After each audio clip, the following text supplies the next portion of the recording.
Okay, so first off about the midterm, it will be open notes.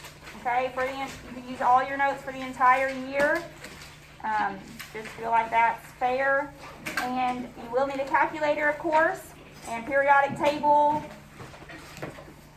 And you can use your element polyatomic ion sheet as well. Okay, so the way the midterm is laid out is 50 questions. So 2 points, everything will be 2 points each. 44 of those will be multiple choice. 6 will be ionic nomenclature, what we just went over. So you'll write it out just like you did on this past test. So there are calculations on the test, but the answers are multiple choice format. Okay, so that you still have to do the calculations. You still have to be able to do those, at least to get credit for those problems on the test. The way the midterm is, you will have 90 minutes, whether you're taking it virtually or traditionally. Our block time is 90 minutes. Okay, so if you take it virtually, you will also have 90 minutes. You have the entire, if you're doing it virtually, you have the entire day on your test day to do it. So for third period, for example, you have all day tomorrow to take it. It's going to open at 12:01 a.m. and it's going to close at midnight on that day. Okay, so make sure you know what class period you're in and when you're going to be taking the exam. Third period, y'all's will be tomorrow. So you don't have to take it during the assigned block as the final exams or midterm exams are supposed to be. You have the day to do it, but it's still only 90 minutes from when you open it to when you have to submit it. If you do not take it during that day, I cannot open it for you another day unless you have prior approval by me or an administrator. Okay, I've been very lenient, probably too lenient, to just open the test whenever if someone forgot about it or whatever. But for the midterms, we cannot allow that. You have to have an excused absence for why you missed the midterm, and then you can take it on makeup day, which will be Friday. Any questions before we get started practicing these calculations? What you'll see on Schoology as far as in the midterm folder, there is a study guide that has the definitions that you should focus on, okay, if you're preparing for the test. Okay, of course you get to use your notes, but rumbling through 6 units worth of notes can be a lot as well. The study guide narrows down the topics to what you might see on the test. Okay, the calculations page is just extra credit. You don't have to submit the study guide with the vocabulary to me for your extra 5 points on the midterm. Okay, it's just the one sheet practice calculations. Some of those we'll go over today as well. But that is due on the day of the midterm for 5 points extra on your midterm grade. Okay? What we're going to go over today is just, I'm going to hit one type of calculation for each category. There's extra problems on here with the answers also located on Schoology if you want to practice some more. Okay? Any questions before we begin? All right, the first one we're going to do is metric conversion. So first off, I'm going to write down, hopefully you remember this from way back when, but we did King Henry died by drinking chocolate milk. Then we had this funny U called a micro, nano, and pico. Micro, nano, pico. Okay. Now I'll write down what all these numbers mean. Kilo, remember, was 1,000 times larger than the base. Hecto was 100. Deca was 10 times larger. So remember, as we're going this way, we are getting larger.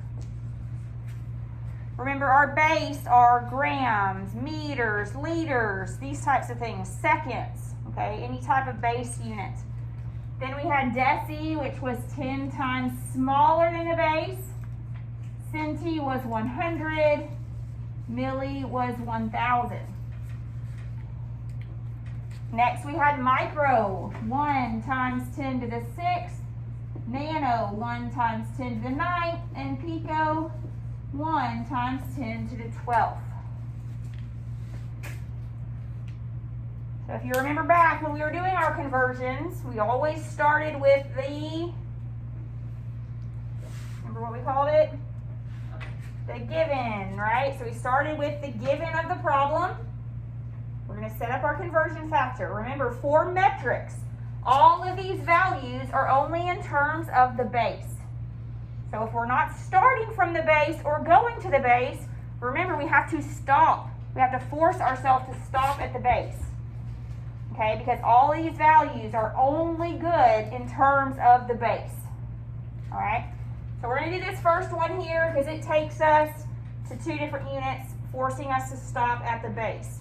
Okay, so we're going to start with our given, 5.342 times 10 to the 15th picometer. If we have picometer on the top, where's picometer going to go next? On the bottom, very good, so that it can cancel. What am I going to go to next on the top? Can I go all the way to centimeters? No. I got to stop at, very good, meters. Okay, so make sure you stop at that base because that little pico number is only good in terms of the base. All right, so then next, our rule was we put a 1 with the bigger unit. Which unit is bigger here? The meter. So we put a 1 with our meter, and then we plug in the equal conversion factor. So pico, you use your chart, 1 times 10 to the 12th. So plug in 1 times 10 to the 12th.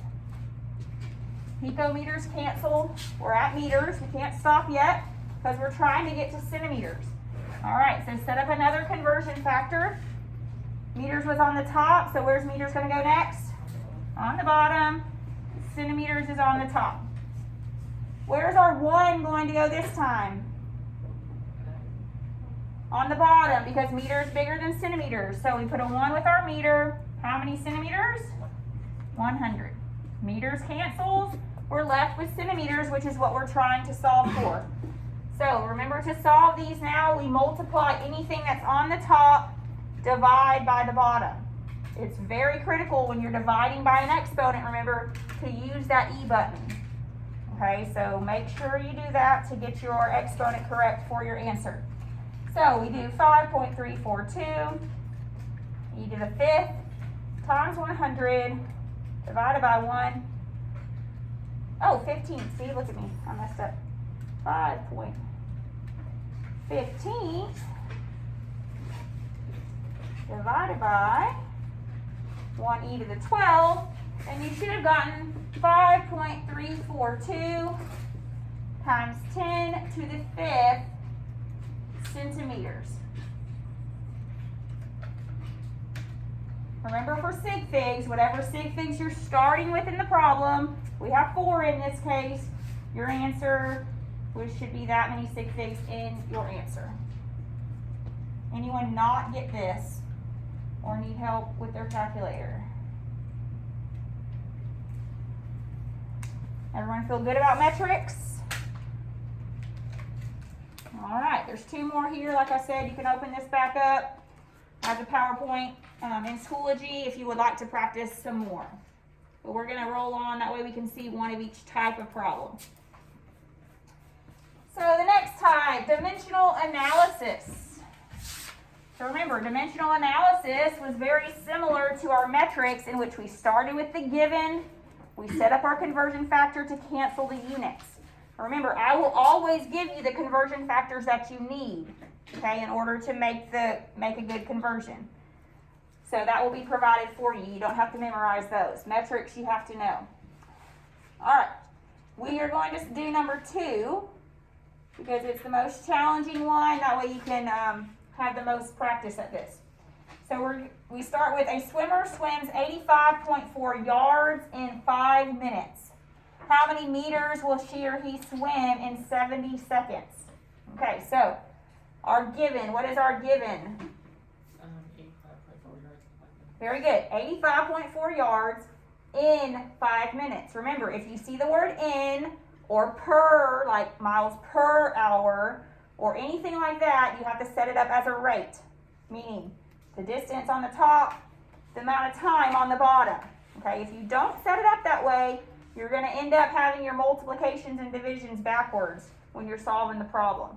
Okay, so start with 85.4 yards on the top in per 5 minutes.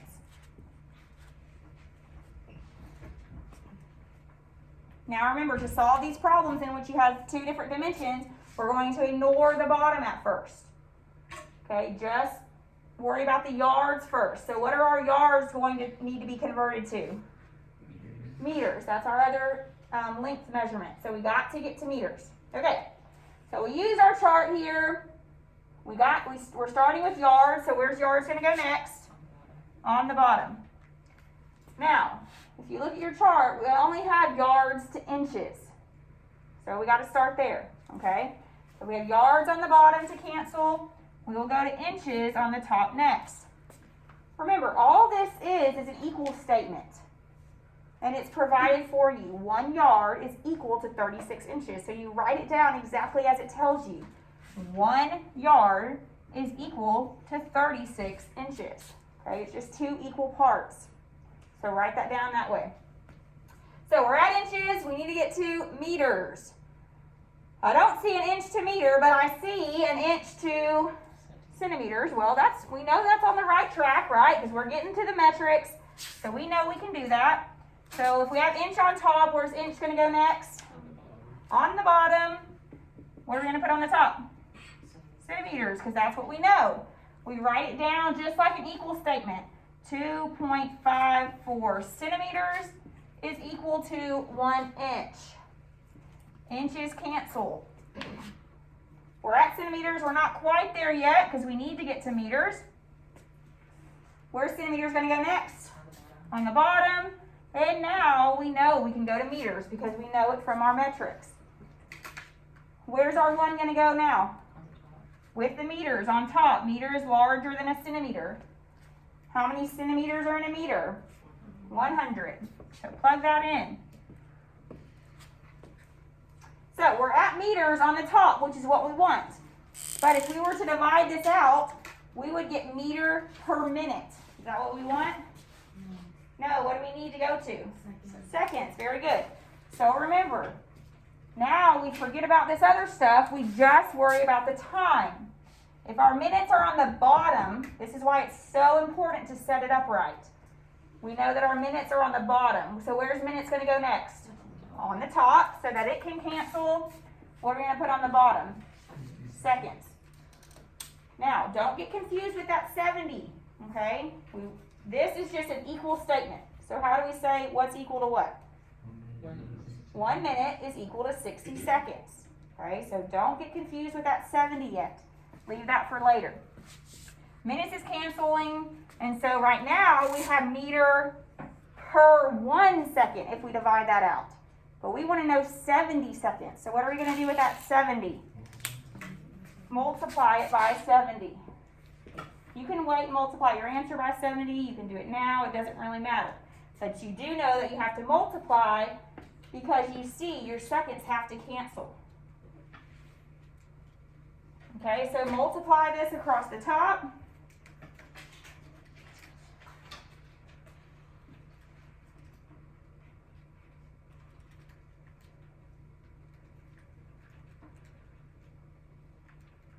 Make sure every time you see something on the bottom, you push divide. Okay, divide by everything on the bottom. And you should get 18.22. What are our units here? Meters. Not meters per second, right? Because our seconds cancel. Yes. Ah, good catch. Yes. Good job. Andy caught me. Very good. Sig figs. How could I forget? Yes, 18.2. Very good. Your unit is only meters because see your seconds canceled, and plus you were trying to find out how many meters. So your answer is in meters. Good catch, Andy. Thank you. Any questions on this one? Of course, your test is multiple choice. There are a few that you're gonna have to tell, the answers might be close with sig figs, but in general, you'll be able to spot which one's right or wrong if you do the calculation correctly. I didn't try to be that tricky with sig figs. Any questions on dimensional analysis? All right, now the fun begins. Moles and grams and atoms.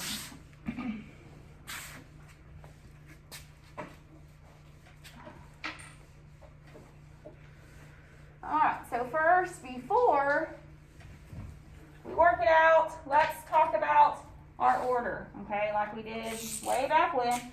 So remember, if we have grams, we can go to moles. Anybody remember how we go from grams to moles? I'll go back to this. No, Avogadros. Some of them. I know what the number is. That's constant. No. Molar mass. Oh, That's okay. We'll use that next. Yep. okay. So remember, moles to grams, we use molar mass. Remember, molar mass is grams per mole. Remember how we did molar mass? Whatever the compound formula is, remember you look up the atomic mass of that element on the periodic table, then we added them up. Okay, so we'll practice. Next, if we have moles, we can go to atoms or molecules. Remember that can be used interchangeably, it means the same thing. All right, how do we go from moles to atoms? I'll go back to this. Avogadro's number. Okay, so moles to atoms is Avogadro's number. And remember that number is 6.022 times 10 to the 23rd atoms or molecules per mole. So remember, whenever you're doing these calculations, you always have your 1 with the mole. Okay, remember that. 1 always went with the mole. If you're doing molar mass, meaning grams to moles, when you calculate your molar mass, you stick with grams per 1 mole. If you're doing Avogadro's number, going from moles to atoms or vice versa, it's always a lot of atoms, Avogadro's number per 1 mole. Okay, so remember, if you see grams, we're going to actually do this one, number 4. When you see grams, that's how you know you need to, off to the side, calculate the molar mass. Then plug it in. Okay, remember you can't go from grams to molecules in one step. That's why you got to know this chart. You got to go from grams to moles, then moles to atoms, or moles to molecules. Okay, if you're given moles or ending up at moles, then it's only a 1-step problem. All right, otherwise you got to do both steps. It's all coming back to y'all? Yeah. All right, so let's do number 4. How many this way we can do the whole thing.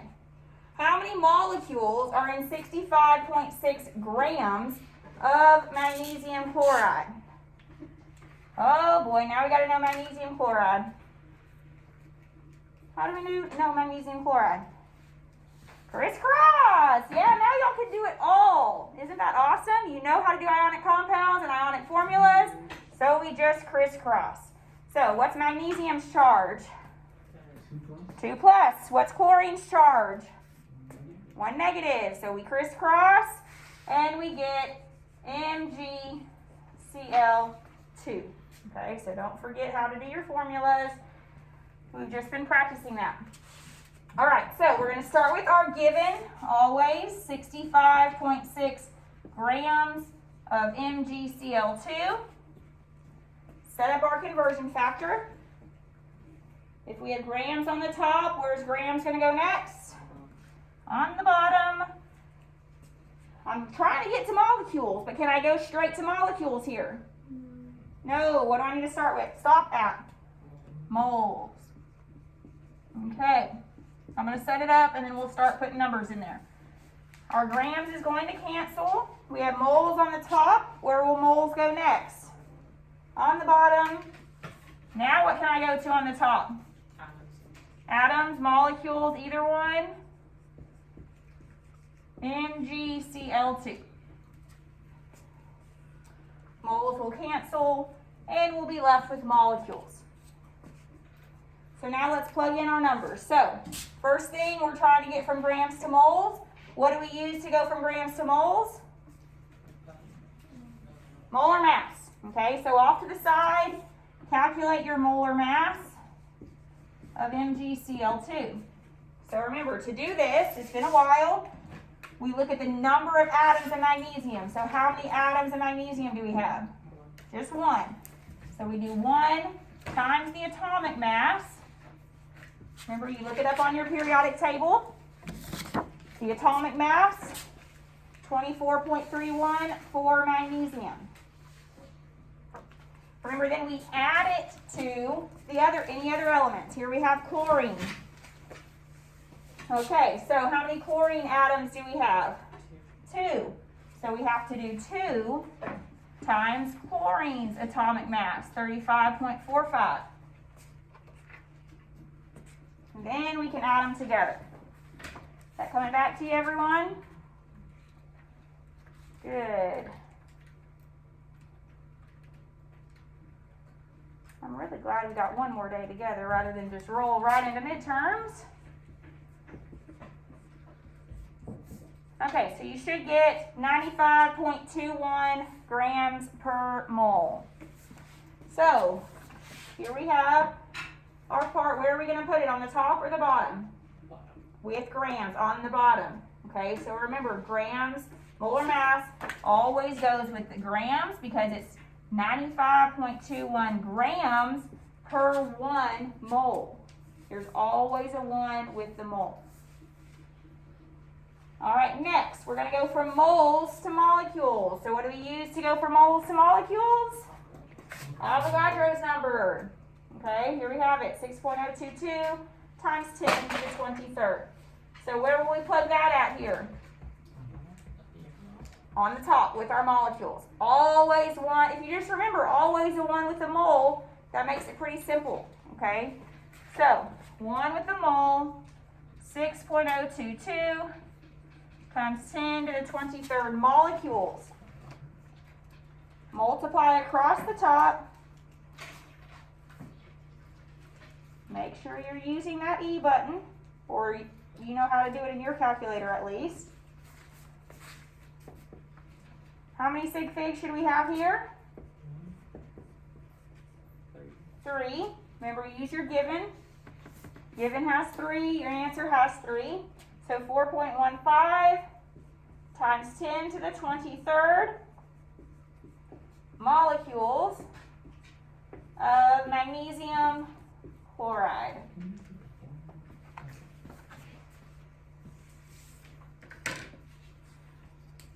Any questions on that? Don't get confused. You are not always going to do both steps. Okay, so remember, if you're starting at moles, if I give you moles to start with, there's only one possible step that you can do. Going to grams using your molar mass, or going to atoms using your Avogadro's number. Okay?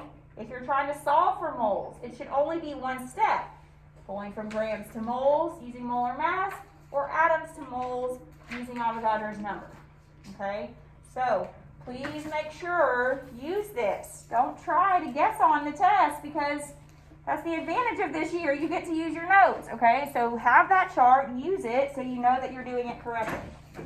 Any questions on moles to grams to atoms, molecules, any of that good stuff? Okay, let's move on.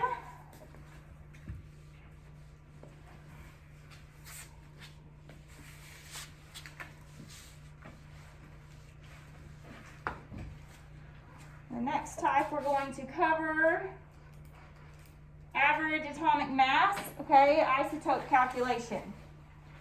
So remember, when we were calculating average atomic mass, we had a nice little formula that we used to plug in the different isotopes' mass with their abundance. Because remember, it wasn't just a straight average calculation, because it depended on how much of each isotope that you had, or that is in the world. So, the formula is mass times abundance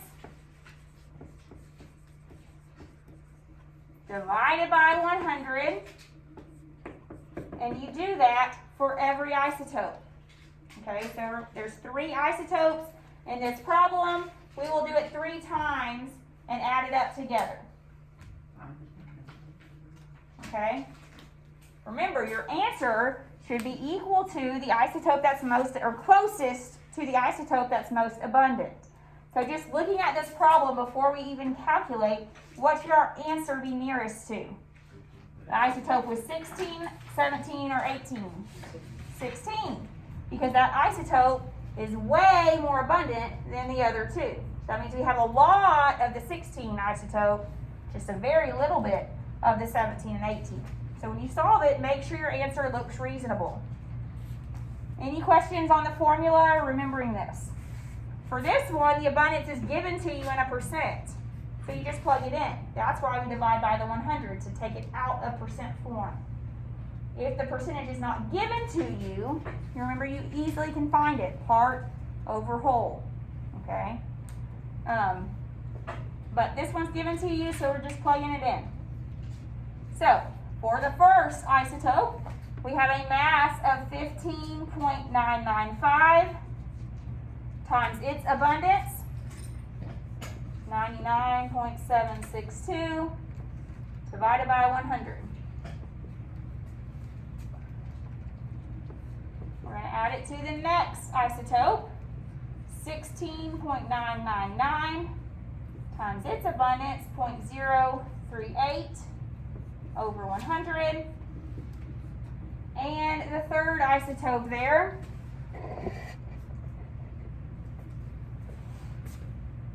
$17.999 times 0.2 over its abundance, or excuse me, over 100. So plug it in your calculator.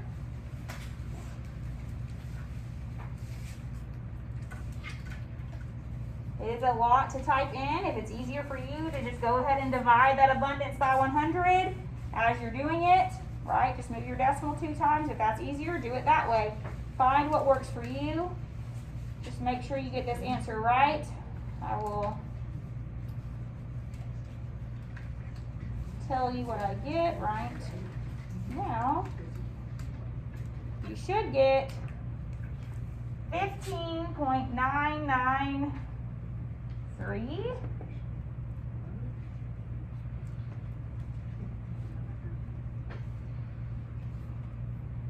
Oh, I missed something, I think. There we go. 15.999. I'd say it was a little off from what I got last period. So, I knew I did something wrong. 15.999. What are our units here? AMU, okay? Very good. And you told me that my answer should be close to 16. Well, it obviously is very close to 16, so you know you did it correctly. What you got over there, Andy? You look. I'm getting something wrong. I got like 9. I got 15.956.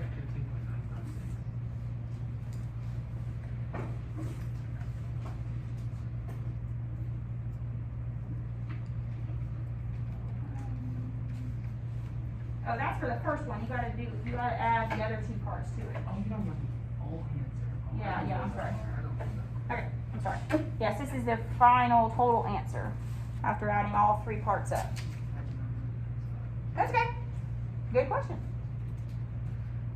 So what element do I have the isotopes of here? How do I know? By seeing what it's closest to on the periodic table. By looking at the average atomic mass. Oxygen.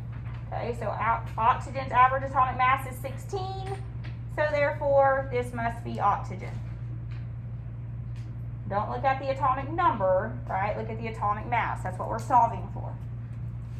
Any questions on the average atomic mass calculation? All right, we're going to do 2 more things. One is going to be remembering protons, neutrons, and electrons. So So let's run through this. I know it's a lot crammed in. I just felt like it would help to go over these together. Hopefully it is. All right, so remember when we have isotopes or we're doing protons, neutrons, and electrons, what is our atomic number always equal to? Atomic number is equal to protons. Protons, always equal to the protons, okay? If it's a neutral atom, protons are going to be equal to what? Electrons. Okay, remember we just talked about ions, and that was, we created cations and anions when our protons and electrons were not equal. Assume they're equal. If I don't tell you otherwise, and we never did any like that with these types of problems, and I'm not going to trick you like that on the midterm. So assume protons and electrons are equal. How do we know the neutrons? You subtract the number of protons From the mass number. Yes. Yes, you're right. Mass number. Don't look at the average atomic mass, though, remember, on the periodic table. I have to give you the mass number, or I have to give you the number of neutrons to be able to calculate the other. Okay? So don't look at the periodic table for mass number. Okay? Because remember, that's average atomic mass. Mass number is a whole number, which is always protons plus neutrons. All right, so let's do this first one. 10847 Ag. So remember we called this nuclear symbol, and this is when we had the mass number up top, atomic number on the bottom. So from this nuclear symbol, we should be able to determine protons, electrons, and neutrons. Okay, so let's do it. How many protons are in this atom? 47. 47, because that is the atomic number 47. Are these the same questions on the extra credit paper? Okay, yeah, makes sense. Yep. 47, very good. How many electrons? 47. Also 47, very good, because it's neutral. Okay, how many neutrons then? 61. Very good. So remember, neutrons is going to be your mass number, because remember, mass number is protons plus neutrons. Atomic number is protons. So then to find the neutrons, I would just subtract the two. So therefore you get 61. Exactly right. Any questions on that? All right, so we're going to name each isotope here and write it in hyphen notation and nuclear symbol. Okay, so we're going to do A. I'm telling you that the atomic number is 26, mass number is 56. So if we're going to write it in hyphen notation, remember hyphen notation is where you write the name, full name of the element, hyphen mass number. So if I know this information, atomic number 26, mass number 56, what element name do I have here? Iron. Iron. Okay, so you knew that by looking up atomic number 26 on the periodic table, and you see that it's iron. So hyphen notation, you write the name iron, hyphen mass number, which is provided, 56. Nuclear symbol, we'll do that now for this same example. Remember nuclear symbol, mass number up top, which was 56, atomic number on the bottom, which was 26, followed by the element symbol, Fe.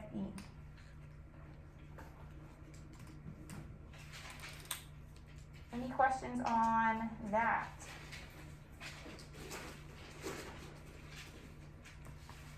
Okay, on to density. Let's do a quick density calculation here to practice. We'll do number 1.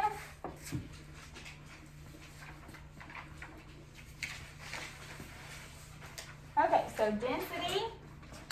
Anybody remember the formula for density?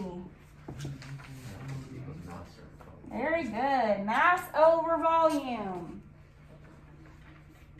So if you know two of those values, you can calculate the third, right? Just by manipulating the formula, solving for the missing variable. Okay, so this first one, we're actually going to calculate the density. So it tells us a rectangular solid of an unknown density is 10 centimeters long, 2 centimeters high, and 4 centimeters wide.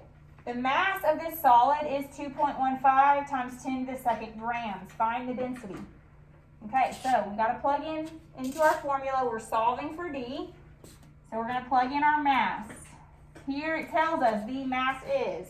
If it's not worded to you in the problem like that, and it just tells you this number, remember the way you know mass is because grams is always mass.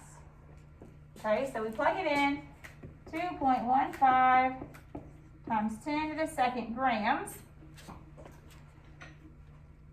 What's our volume? 87. How did you know that? Very good. What is the formula for volume if the straight volume is not given to you? Very good. Length times width times height. And hey, you have all three of those dimensions. So the length is 10 centimeters. Height is 2 centimeters. And the width is 4 centimeters. So you multiply those together and you get 80. What are our units? Centimeters cubed. Because it's centimeter times a centimeter times a centimeter. 10 centimeters cubed. So now we can plug in our volume here. So we have 80 centimeters cubed. So we divide these two numbers and you're done. This is a weird one with the sig figs because how many sig figs do you think we should have in our answer? Technically just one, right, from all these length measurements. So you would get 3 grams per centimeter cubed.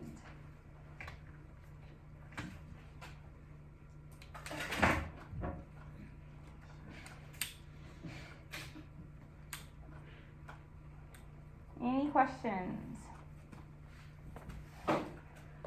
That is really all the calculations I was going to cover today. Just so you know, also for the test, I have not tried to trick you. I haven't picked all these hard questions. They are all multiple choice questions from your other tests this year. Okay, just picked from each test onto this test. So they're technically all questions you've seen before. Okay, I don't know if that makes you feel better or worse, but I'm not, didn't try to make new hard questions. Okay, it's just knowing the information. So please make sure you ask me questions if you have any before the test. Some of y'all have a few days, others it's tomorrow. So please make sure you're ready. Bring your notes. Bring your extra credit if you would like to turn it in, 5 points extra on your midterm. And good luck.